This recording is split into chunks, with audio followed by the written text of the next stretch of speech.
227 BC. The world has entered the final stage of total market consolidation. To the untrained eye, this is war. To me, it's a forced formatting of the world's operating system. The state of Qin isn't just an army, it's a centralized super processor. Its soldiers aren't men, they are logic gates, incapable of pain, programmed only to execute. The Tier 1 brands, Han, Zhao, Wei, Chu, have already been liquidated. Their languages erased, their currencies purged, their cultural kernels overwritten by the Qin code, and the state of Yan, a faint, raspy chuckle. Yan is a debt-ridden startup with a hollowed-out balance sheet and the leadership paralyzed by fear. When Crown Prince Dan approached me, his eyes were bloodshot with the delusion of chivalry. He thought a few assassins and a handful of oaths could stop the black tide of Qin's legions. I looked at him and saw a death algorithm that had already written the end of his story. If you rely on traditional defense, building walls, drafting peasants, you are merely delaying an inevitable bankruptcy. This is strategic inertia. The more resources you pour into legacy firewalls, the faster you fail. The Qin big data war machine has already calculated every crack in your armor and every weakness in your soul. To defeat a monopolist, you don't fight them in their domain, the battlefield. You find their single point of failure. The Qin system is invincible, but it has one fatal design flaw. It is hyper-centralized. All administrative privileges ultimately reside in a single kernel, the king of Qin Ying. If the kernel crashes, the entire automated expansion protocol falls into a system panic. Assassination isn't a crime. It's a surgical strike against the core of the OS, and I am the zero-day exploit designed to trigger the collapse. People think I took this contract for the gold or the fame. They are wrong. I am here for optimization. The unification of the world under Qin is a leap in efficiency, but the cost is the deletion of all diversity, the death of every variable that makes us human. A perfectly formatted world is efficient, but it is also dead. I want to see if a single unstable grain of sand, an individual with free will, can paralyze an invincible machine driven by pure logic. This is my proof of concept. I don't belong to any power center. Power is just a temporary premium on data. I am an independent strategic entity. From the moment I signed this contract, I ceased to be a man. I am a script, a piece of self-terminating code written specifically to find the flaw in the King of Qin. General Fan. In the Qin system, you were a senior partner with high-level privileges, but you failed a process and the system purged you. Now you are a ghost in the machine. The King's hatred for you is the most powerful energy source in the world. It is the only loophole in his defense. He wants you dead so badly that he is willing to suspend his security protocols just to witness your end. I need your head, not for the bounty, but as a high-level authentication token. When your head is placed before the king, his brain will switch from strategic defense mode to emotional processing mode. In that brief context switch, his firewall will lag for 0.5 seconds. That 0.5 seconds is my only window of opportunity. Are you willing to trade your terminal life for a 0.1% chance of a successful execution? Do we have a deal? The map is the content. The dagger is the malware. This is the earliest social engineering Trojan in human history. I am hiding destruction inside the balance sheet he desires most. The king thinks he is performing due diligence on the assets of Yan. In reality, he is executing his own termination sequence. This dagger, crafted by Lady Shu, has passed every stress test. One scratch and the system crashes instantly. My job is to ensure the payload remains undetected during transmission. The thickness of the silk, the resistance of the scroll, the balance of the weight. Every parameter must be perfect. This isn't craftsmanship, this is steganography, hiding the ultimate threat inside the most legitimate data. In a perfect offensive plan, the greatest danger isn't the external firewall, it's the unstable code within. Prince Dan wants to add redundancy. He's afraid I might fail, so he's forcing Qin Wuyang into the script. In Dan's mercantilist logic, 2 is always better than 1. He doesn't understand that in a precision strike, 1 plus 1 doesn't equal 2, it doubles the attack surface. Qin Wuyang killed a man in the street at age 12. To the world, he's a god of war. To me, he's a violent algorithm lacking emotional stability. He doesn't know how to perform obfuscation. Look at his hands. Sweat. Sweat is the body's debug log signaling resource exhaustion. When we face the king's overwhelming system authority, Qin Wuyang's logic will suffer a buffer overflow. I needed a partner who could synchronize with me, not a side process generating noise. But in this acquisition, Prince Dan is the majority shareholder. This is the tragedy of a professional consultant. You must execute the mission while carrying legacy errors. The wind sighs, the Yi River is cold. People think this song is a funeral dirge. They are wrong. This is my final handshake protocol. Music is a pulse. Through the rhythm of the jewel, Gao Jiangli is synchronizing the emotional frequencies of everyone involved. In this specific frequency, fear is filtered out and sorrow is converted into pure execution. The moment I stepped onto the boat, the data transmission was complete. I am no longer a man with feelings. I am a payload that has been launched and cannot be recalled. I look back one last time. Prince Dan is crying. Those aren't tears, they are the fear of a failed investment. I, however, have already formatted my fear. From this second on, I am only a script executing the forward command. Listen, the laws of Qin are a system of strict logic. As long as your behavior matches every attribute of the messenger tag, their firewall won't intercept you. You must learn to mock the environment. You must imitate fear, but you cannot be afraid. True fear is a code leak that the king's sensors will catch. You must convince them you are nothing more than harmless metadata. We aren't here to challenge the system. We are here to integrate with it and then detonate from within. A Xianyang palace. To the world, it is the center of power. To me, it is a closed-loop ecosystem. Here, the only language spoken is the law of Qin. This law isn't about justice, it's a security protocol. Every step you take, every breath you draw has a predefined, correct value in the system.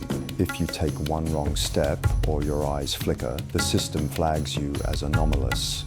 These guards are hardware-level sensors. They don't have emotions, they only execute purge commands based on the algorithm.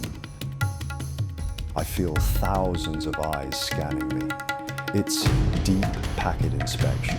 They aren't just looking at what I carry, they want to penetrate my skin and see if I've hidden any malicious code in my heart. I maintain a humble messenger interface.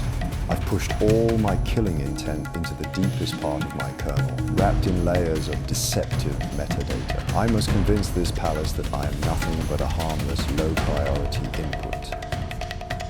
The alarm is triggered, Qin Wuyang has crashed, his mental RAM has been completely occupied by the king's overwhelming system authority, leading to resource exhaustion. We can no longer maintain our camouflage protocol. In this silent hall, the rattling of his box is a massive signal noise. The official's eyes are security scanners and they're locked onto him. If I don't perform an exception handling hotfix immediately, we will be terminated before we even see the king. Your Majesty, please forgive him. This boy is a mere barbarian from the northern frontiers. He has never witnessed the divine presence of the Son of Heaven. He is simply paralyzed by your system overlord aura. Jing Ke glances at Qin Wuyang with a mix of pity and reproach. He's just a kid who's never seen a grand stage. The map reaches its end. The buffer finally overflows. The dagger appears. At this moment, I have bypassed every external firewall. The guards are 10 paces away. The officials are below the dais. The king and I now share the same session. I have entered Colonel mode. My right hand grips the lady's shoe dagger. This is the trigger point. 50 years of Yan's fate, the sacrifice of General Fan, a lifetime of calculations, all compressed into this 1 second of execution. Ying Ke, welcome to your zero-day exploit. A runtime exception has occurred. I calculated his fear and the guard's delay, but I didn't account for his physical reflexes. His longsword is a hardware defect, too long to draw in close quarters, but this defect forced him to commit entirely to the escape subroutine. We are in a deadlock. He cannot draw his sword. I cannot reach him with my dagger. We rotate around this bronze pillar in a frantic loop. The fate of the Empire spins within the circle. Every millisecond of latency is fatal for me. I can feel the system's auto-recovery, the guards outside, being activated. This is systemic incompatibility. The king possesses the highest privilege weapon in the world, the longsword, but his physical constraints prevent him from loading it. I, meanwhile, possess the most agile malware, the dagger, but I am trapped in a spatial loop. This bronze pillar is the hardest piece of silicon in the firewall. It blocks every direct path I attempt. We are both waiting for the other to throw a logic error. This is a race of latency. I am trying to calculate a shortcut to intercept his orbit, but I realize that when a system, the king, completely abandons a fence to run a survival subroutine, its defense becomes remarkably resilient. I fail to account for a low-priority background process, Qin Xiaowuju. In the Qin combat algorithm, he was a non-combatant, a static image to be ignored. But in this state of critical equilibrium, even the weight of a grain of dust can cause a balance shift. That bag of herbs wasn't a weapon, it was a powerful external interrupt signal. It cleared my command queue. In that 0.5 second buffer underrun, the king heard a voice from the background. King, push the sword to your back. The system has recovered. The king has loaded his primary component, and I am still stuck with a short-range script. Ha ha ha, program error, payload missing target. The dagger misses, sparks flying as it hits the pillar. The Qin system is entering a full reboot. The guards are storming in. The king's blade is at my throat, but I have already completed my final audit. Ying Ke, you think you've won. The blood you spilled today, the terror you felt, the paranoia I've just injected into your mind. This data is now hard-coded into your kernel memory.